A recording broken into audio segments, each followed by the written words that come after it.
What's up, guys? Welcome back to my channel. So I'm here today to talk about The Real Housewives of Salt Lake City Season 3 finale.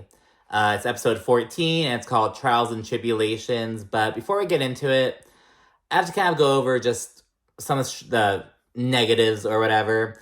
So if you've seen the trailer to, I don't know if it was in the mid-season, I think it was the mid-season trailer. There's a scene where Dana went off on Jen and was like, oh, I don't know, like, you better get the fuck out of my face, especially with some money on your books. And it was like the read that everyone like lived for. It was one of the highlights of like the trailer. They completely cut it out. Completely axed it. 100% cut it out. And it was like, girl, what the fuck? That's not the only thing. They also had something from the finale. You can tell by like if you compare the clothes that they wore in the finale party to the trailer, whatever. You can see that like there's supposed to be something going on between Meredith and Whitney. Like Meredith was gonna call Whitney out. That was cut out as well, and it was like, oh my goodness, like a lot of the time, because most of the time the Housewives episodes are like an hour long, like with commercials. Sometimes it'll be like an hour and 15 minutes or whatnot. Usually it's kind of like, we didn't really need this extra 15 minutes. We could have used that extra 15 minutes. I wanted to see Dana reading Jen down. I wanted to see Meredith going in on Whitney one last time before the fucking finale. Like, you know what I mean? So I was kind of disappointed at that. Those editing decisions. I was disappointed with that. And then it's also like, we see the little, this is for the reunion, so it's the next episode, but it's like, we know Jen doesn't go to the reunion, and we see a little preview, and it's just like, the four ladies, so Whitney, Heather, Meredith, Lisa, it's just them for the most part. Of course, the friends come in later, but it's mostly just the four of them. And it's like, what the fuck? It's just Lisa versus Meredith and fucking the remnants of Heather versus Whitney, which is still going strong. But it's like, I don't really care about Heather versus Whitney anymore. We're going to have to get this on Ultimate Girls Trip 3. I know that. But it's like, I don't know. I'm kind of like whatever about it. The Lisa versus Meredith, I could still kind of deal with. I'm not going to lie. I could still kind of have a couple rounds of Lisa versus Meredith. I think it's because Lisa's quickly kind of skyrocketed to like the icon status in Housewives almost. She's only been on for 3 seasons. She already have multiple quotable lines and whatnot. So I don't know. I'm still with the Lisa versus Meredith shit. Heather and Whitney, not so much. Maybe we'll get juicier in Ultimate Girls Trip 3. I don't fucking know. But it's like, Jen's not there. And like I said before, I don't really fuck with Jen. I think she's just over the top a little bit too much in like a bad way. But like, she's a major part of the show. Like, you can't like deny that. So it's like, I don't know, man. A lot of people are kind of like, it's gonna be so bad. Like, the reunion's gonna be so bad. That's like the general consensus. I'm not sure yet, hopefully we get some gems, but from the trailer, it wasn't really, like, giving, you know what I mean? Yeah, so I'm not sure. I don't know if they can try to get Mary back for season 4, because if Mary comes back, she's gonna have beef with Whitney from Jump, because remember, one of the major reasons why Mary left the way she did was because, like, of the allegations about her church being a cult, and Whitney was kind of spearheading that. Whitney also said something about Mary, like, possibly being abusive or something, like, to her, like, cult, like, her church or whatever. I was gonna say the cult in Whitney's mind, but, so I don't know. She'd have beef with Whitney from Jump, and, she and Meredith, I think they're still okay, so I don't know, they have to bring Mary back or something, or have some strong newbies. I don't fucking know, man. It's like Jen's gone. She was ripped away. There is some speculation though that Jen may be doing like a one-on-one sit down with Andy potentially, because they were like, so Jen didn't go to the reunion, and Andy said something like on, I don't know if it was on Watch Robin's Live or on some Radio Andy thing, but he said something on lines of, oh, I'm really hopeful that we can get like a one-on-one or something before she goes in, because she has to surrender on February 17th, I believe, sometime in mid-February.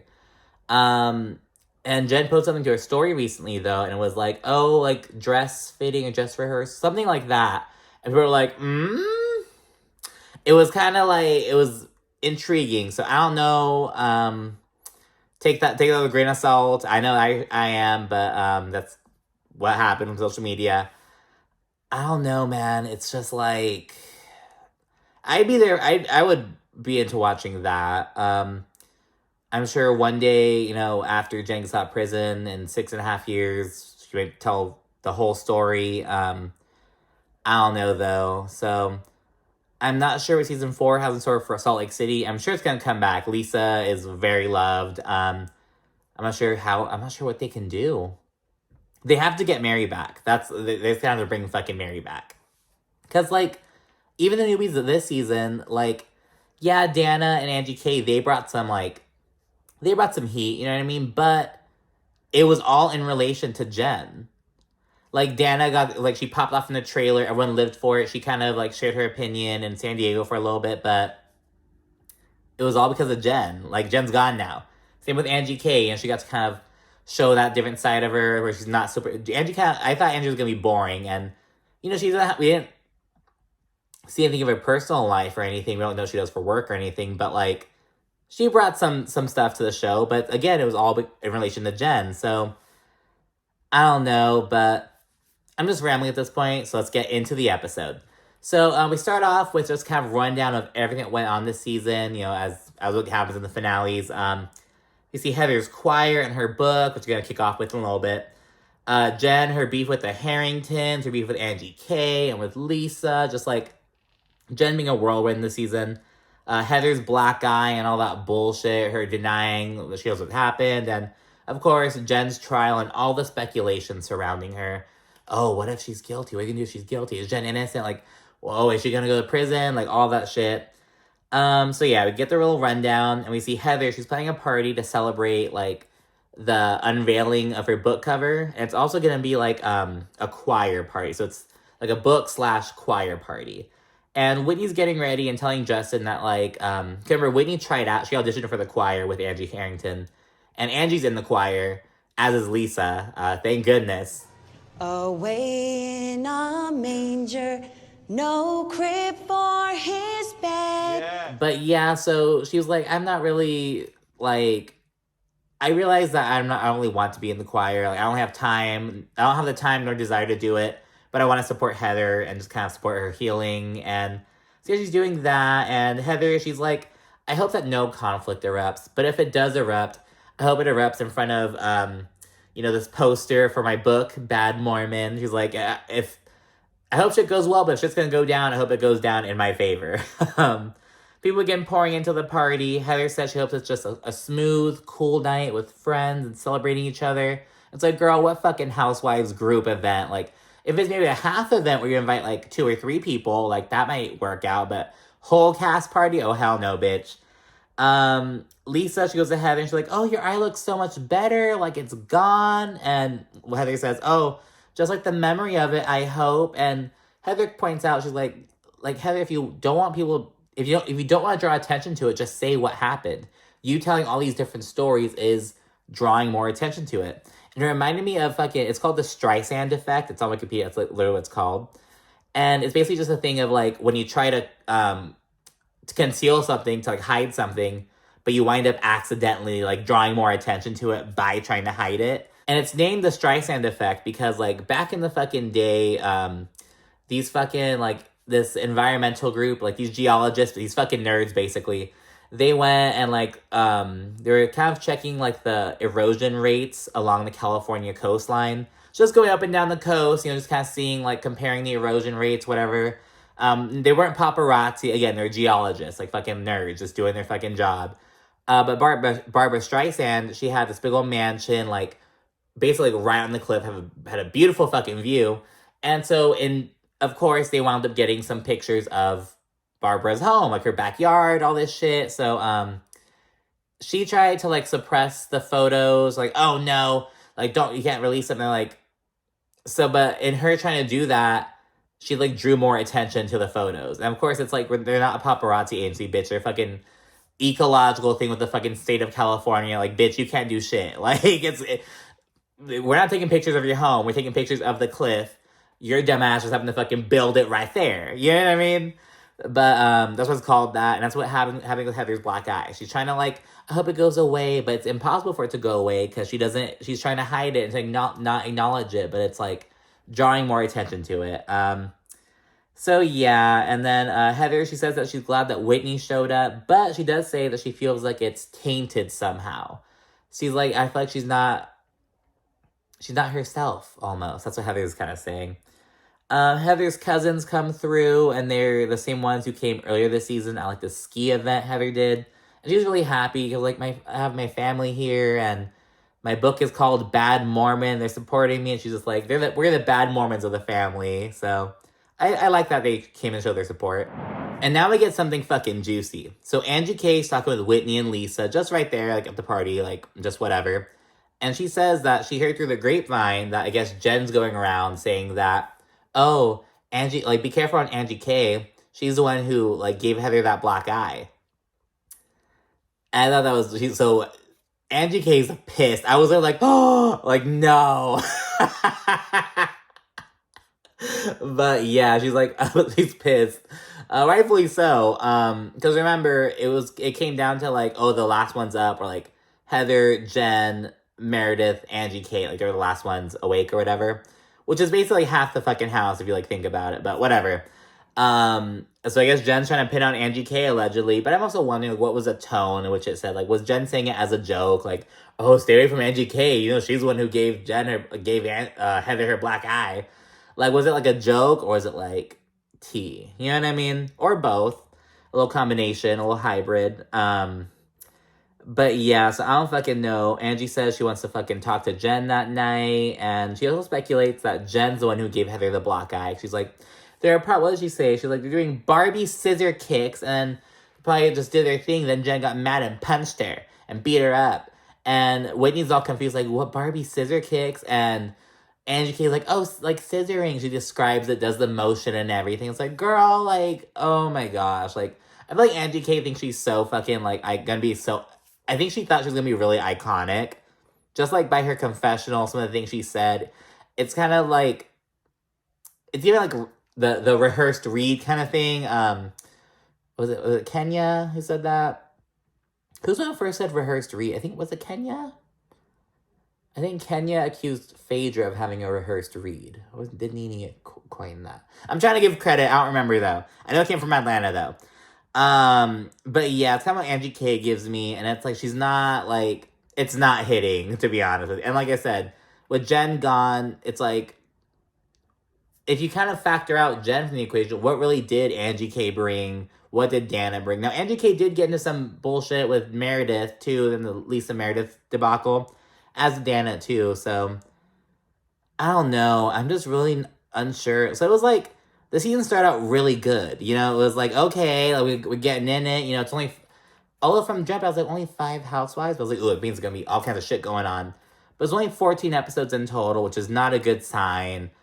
The reunion trailer was a snooze fest for the most part. And yeah, I don't even know. So I don't know. I'm still gonna watch Salt Lake City. I'll watch all that fucking Housewives shit. So yeah, I'm not gonna be like, I'm not watching next season. But it's like, it wasn't as good as I thought it would have been. You know, but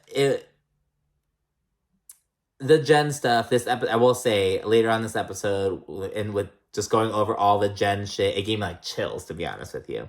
So that was pretty good. That was a good part of the episode. But anyways, now Jen and Sharif, they wind up walking in, and they immediately step aside to talk with Angie Harrington and her husband. The fucking fat elf, the elf on the shelf husband, according to Jen. They go to chat, and we see that Sharif kind of means business. Like, okay, so I just want to talk with you and see what's going on. Like, you want to address the whole Shaw exposed thing, like what Chris Harrington did.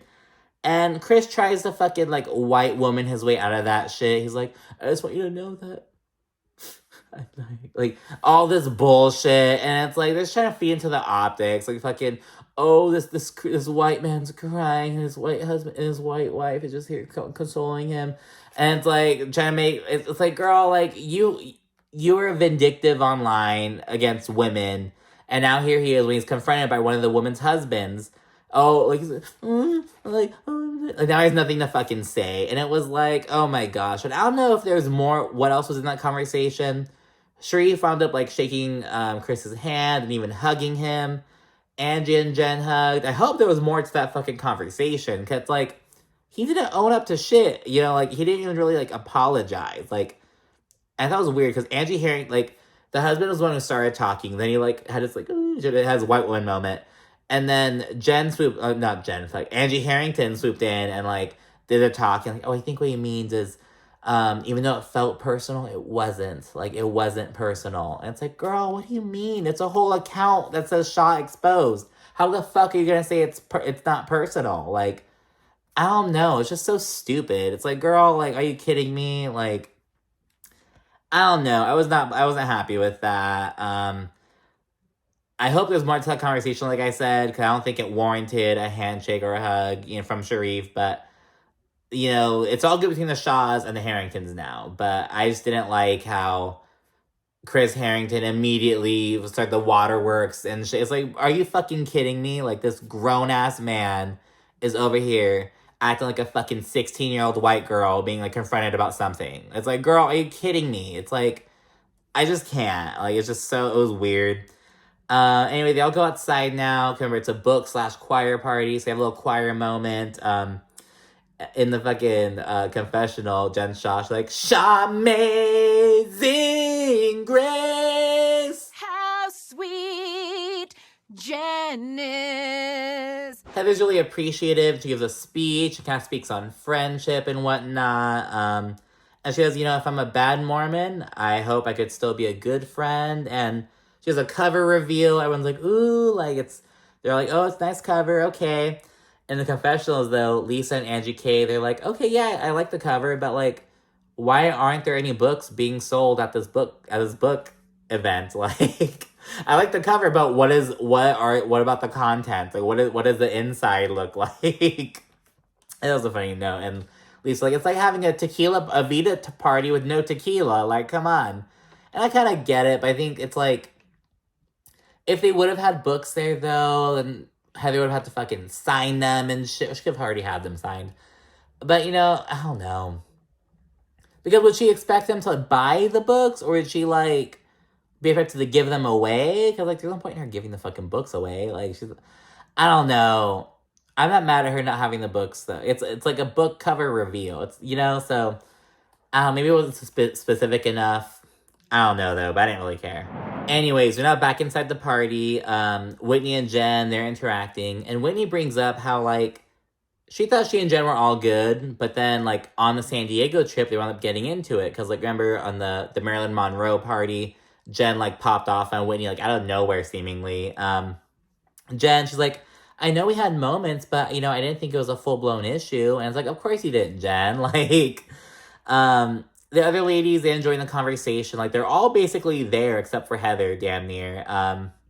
Lisa says she has similar feelings as Whitney does. And Angie K then butts in as well. And this kind of irritated Jen. And I agree. It's like, yo, why is everyone fucking flocking here? Like, but I do have to say, it's not like Jen and Whitney, like, went to a table to talk. It's not like they stepped aside. Like, they were in the fucking middle of, like, the dance. I was like, girl, you're asking for bitches to roll up. You know what I mean? It's like, you're go step aside, So it was just that. And Angie K was kind of being chirpy, like, oh, like Angie was pissed. She was mad that Jen was alleging that she punched Heather. But it's like, I feel like Jen had to have been saying that as a fucking joke. Like, I'm not, like, a Jen defender, but I'm, like, literally saying, like, in what context would you say Angie K was going to punch Heather? Like, who the fuck would believe that, first of all? And it's not, like, what beef has Angie and Heather had? And it's also, like, I don't know, it has to have been a joke. Like, I don't know. That's the only way I can, like, imagine it in my mind. Let me know what you think in the comments. I'm like, I think it had to have been a fucking joke. I don't really care about Jen, to be honest, but I'm like, was she, like, I don't know. Angie K then brings up the situation, like, oh, Jen, you said that I bopped Heather in the eye. Jen denies this, though, and she winds up calling Sharif over. I don't know why. It's like, girl, why you call? She's like, Sharif, it's like, what? Is he supposed to defend you? Like, no, my wife wouldn't do it. It's like, he wasn't on the trip.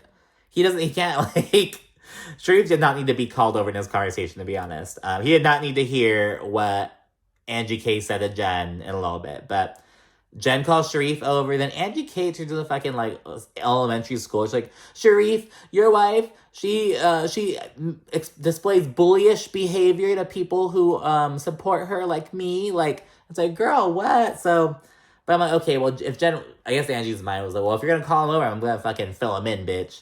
So she says that, and then Angie K then says, oh, I had your back, Jen. And especially after the whole Angie Harrington situation. And speaking of Angie Harrington, she allegedly pushed you to an attempt. But here you are now, all good, all buddy-buddy with her. And then she asked, oh, was it even real? And she asked something along the lines of like, oh, and like, did she really push you to that attempt? In response, Jen and Sharif are disgusted, and Angie K then tries to fucking save herself and say, oh, I meant, like, was your anger at Angie even real? But it's like, bitch, if that's what you meant, you conveyed that horribly. You know, like, I'm not gonna sit here and say that's not what you meant, but that could have been what she meant. I can kind of see, like, was Angie Harrington's, was what she did what led you to make, like, you know what I mean? I could see her being like, oh no, I'm not questioning the attempt, but I'm questioning what led you to that. I could see that, but it's like, bitch, that just the way, you have to be very careful with that shit. You shouldn't be speaking that shit at all. But it's like, just the way it was conveyed, it was like, is it plausible? Yeah, you know, I could, but it's like, girl, you gotta be smarter than that, bitch. You know, if you're gonna say shit like that, if you're gonna talk about shit like that, you gotta choose your words wisely. Yeah, Jen and Sharif, they didn't fucking leave. And the party winds down before like the little closing cards come. Nothing crazy. It's like, talks about Heather in her book, Meredith and her family, Lisa and her business, yada, yada, yada. Nothing, Jen doesn't get a closing card yet. It's just the other four. And yeah, and then at this point, it's like, no Jen versus Dana, no Meredith Whitney. It was, yeah. Then we fast forward to 3 months later. Jen, she's talking to her mom as she's preparing for the trial. It's like, they're like 4 days out. So they're about to leave Utah, go to New York City. And yeah, it's setting in. Jen says that the trial had been moved like 5 times at that point, and it's here now. The next time she's here at her house, she's gonna be guilty or innocent. So yeah, they fought to New York City, and we get a little compilation of like different Jen moments, and it gave me the chills. Like, it went back to like season 2, that fucking the veil ride when the fucking authorities swooped in, to like the whole journey all the fucking way, and it was just like, damn, you know, like, just my goodness. We then find out that Heather and Meredith, they're in New York City as well to give Jen support. And we also find out that before they left, Jen and Heather had a conversation, and it was, Heather described it as like the most serious conversation that they've ever had in their friendship. And Jen was saying, hey, if the worst case scenario happens, like, will you check in on my kids and, you know, check in on my husband and make sure that, you know, they're all good? Like, so yeah, it was just like some real shit, you know. Heather, Meredith, and Jen and Sharif, they're all together, just kind of hanging out, and shit's getting real. They're 3 days away from trial. Sharif says, you know, like, they've been talking to the kids about it. Regardless of what happens, you know, they have God, and they're gonna get through it. But yeah, you can just, oh my gosh, it's just, I don't know how to explain it. Just like, I feel like this tension. Like, we already know what the fuck happens. Like, we already know, but it's like, ooh, like, it's still, oh my gosh.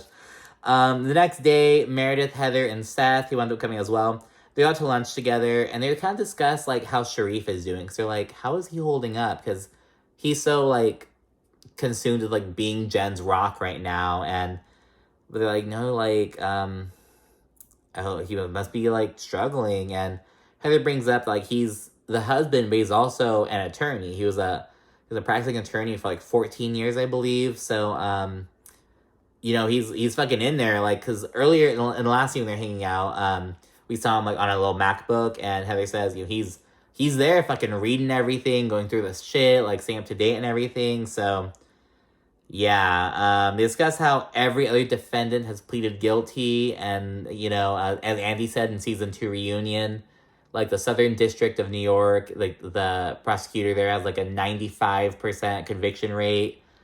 But yeah, and Meredith says like nobody's disputing whether the scheme happened. They're like, something went down. Like, people were being defrauded. The question is whether Jen knew about it or whether she was like a participant in it. So that's what the question's on right now. Seth then asks, like, okay, well, if Jen's found guilty, are you two still gonna like ride for her? Like, what are you guys gonna do if she's found guilty? Meredith outright says, hey, like, if she's found guilt, if she's been denying this shit this entire time and she really did it, I'm gonna have an issue with it. And Heather's kind of coy about it, though. She's kind of vague. She's like, she doesn't really say anything, to be honest. It's like she doesn't say no, she doesn't say yes, but it's kind of, she seems torn in a way. Then we fast forward to that evening. The ladies are all together, just chilling. Jen says that like one of the hardest parts of this week, like being in New York, has been going through reading Stuart's testimony, her former assistant. And she says that, you know, she's supported him and his family for years, and he's here fucking turning on him. She calls him evil, and she says he played her, and she's kind of alleging that he did shit behind her back, and he's throwing her under the bus now in order for him to get a lower sentence.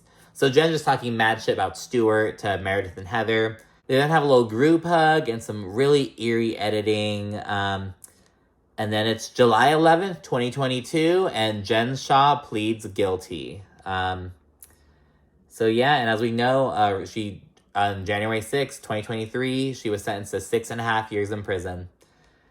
So yeah, and then it's the day after now. We're back in Salt Lake City, and it's Heather, and we're wrapping the season up on Heather and Lisa. They're meeting up for lunch, and they're both just shocked. They're like, "Are you okay? Like, what do you think about the news?" Like, there's like awestruck. Heather says she's just in grief. They're both just super emotional, especially about Jen's younger son, because Jen has two sons. Omar, he's 16, he's probably 17 now, and Sharif Jr., Reefy. I think he was, last I heard of him, he was preparing to get into medical school, like, I think it was season 1 or 2. So he's older, like, he's, like, graduated college already and whatnot.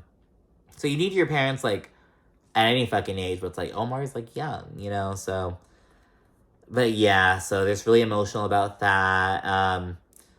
Heather says, you know, what she pled guilty to is so bad. She thought she was going to get away with it, and she, you know, up until the last minute, and then she just, when she couldn't run anymore, she admitted her guilt.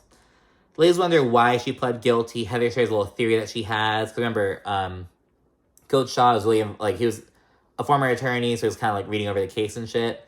So Heather's theory is that Coach Shah had to fucking figure it out, like, hey, girl, there's no way out of this shit. Like, if we try fighting this, you are going to get convicted.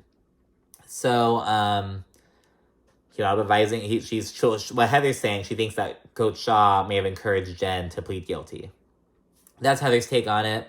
And got me kind of wondering, I was like, well, what, like, because Jen was initially facing, like, when ladies are talking about how much time Jen could be facing, they say, like, 10 years, 15 years, like, they're talking about, like, big time, double digits. In reality, it's 6.5, it's still a long time. But I'm like, I wonder how much time she would have gotten if she, like, wouldn't have done her whole, because, like, they actually used the show against her. They brought up her fucking season 2 tagline, the only thing I'm guilty of is being Shaw amazing, saying that she's innocent on the show multiple times, ad nauseum.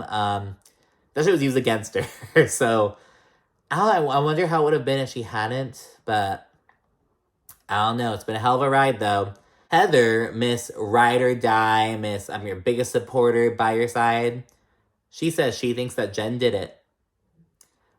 And it's like, Heather seems really pressed about it. I don't know if it's because she's like, I supported you and you had me looking like a dumbass. I don't know if it's because, I don't know. It's like, would Heather have been as mad if Jen had gone to trial and gotten convicted? You know what I mean? I don't, because then if that would have happened, Jen could have still proclaimed her innocence, you know, she didn't plead guilty. I don't know, though. But yeah, Heather seems kind of pissed off. Lisa is more emotional than anything. She's not really upset. But yeah, that's the end of Salt Lake City. So we have the reunion. I'm not sure if it's going to be 2 or 3. I don't know why it would be 3. It should be 2. They're scraping the bottom of the fucking barrel if it's a 3-parter. It should be a two-parter. But yeah, that's that. Let me know your thoughts about the season. Yeah, like I said, it started out strong. There's some good parts, but I just can't believe the fucking editing. Like, I can't believe they cut Dana versus Jen out. I'm like, I am like shocked. So they could fucking cut Dana versus Jen out. But they couldn't cut Jenny Wynn out of the fucking reunion. Like, girl, like, I don't know. But anyways, I also haven't mentioned, recently this is totally a different it's about Ultimate Girl Ship 4. The cast of Ultimate Girl Ship 4 has been revealed. It's another ex-wives club thing, but they're bringing 4 people back from Real Housewives Ultimate Girl Ship 2. So the returners are Phaedra, Eva, Vicky, and Brandy. And then the other people, so it's going to be a cast of 8.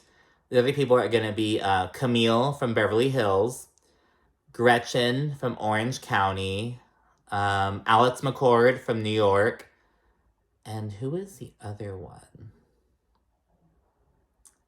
God damn it, I'm missing one person. Oh, Caroline Manzo. Caroline Manzo, that's who I forgot. Bitch, I was like, who the fuck is... I was like, it's someone random. Caroline Manzo. God, Caroline and Vicky are gonna get into it. I can just see it. They're gonna get into it. But anyways, that's Ultimate Girl Ship 4. I'm not sure how I feel about it, but I wasn't sure how I felt about the cast for Ultimate Girl Ship 2. It wound up being great. I don't know. I'm along for the ride, bitch. So I hope you are too. But anyways, thank you so much for watching, and stay tuned for more. Thanks again. Bye.